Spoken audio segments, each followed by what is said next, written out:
Hello ဇူဘီရဲ့ friend တွေအားလုံးပဲဒီမှာဒီနေ့အမေကမြန်မာမုတ်လေးလုံနေတာပါမြန်မာမုတ်ကမိုးကျိုးလိန်ပေါ့နော်ဒီမှာ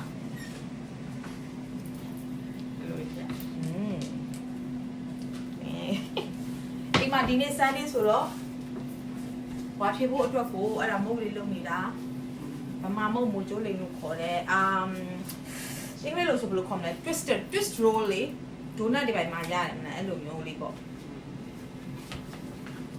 အဲ့ဒါလေးကိုပြီးွားမှာကြော်ရမယ်ကြော်ပြီးတော့မှအပေါ်ကနေရှူတကြားလေးဖြူပြီးတော့မြန်မာမုတ်ကတော့တည်တယ်အင်္ဂလိပ်ကလူတွေကဆိုလို့ရှိရင်တော့စာရင်ပြောမှာဗာမုတ်ကြည့်တယ်ဆိုလို့ရှိရင်ဒါကမိုးကျိုးလိန်ဒိုနတ်ပေါ့ twisted donut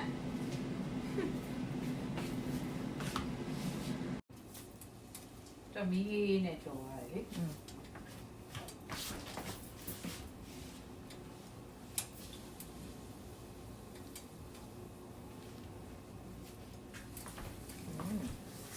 လုံးဝမမဲဝါရအောင်တည်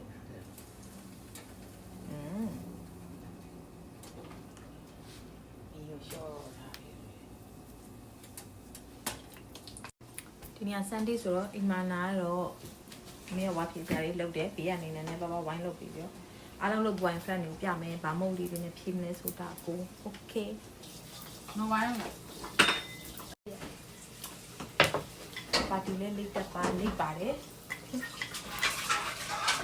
ပေါ်ပြီးတော့မော်ဒယ်လေးလုပ်ပါတယ်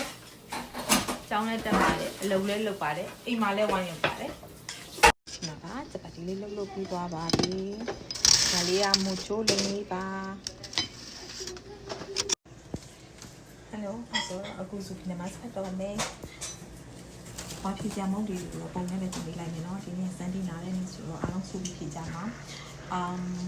ဒီနေ့ Saturday တော့မောသွားတာလေးရှိတယ်အားလုံးအဲ့ဒါလည်းတင်ပေးဦးမယ်ဆိုပြီး next vlog မှာတွေ့ကြမယ်နော် okay bye bye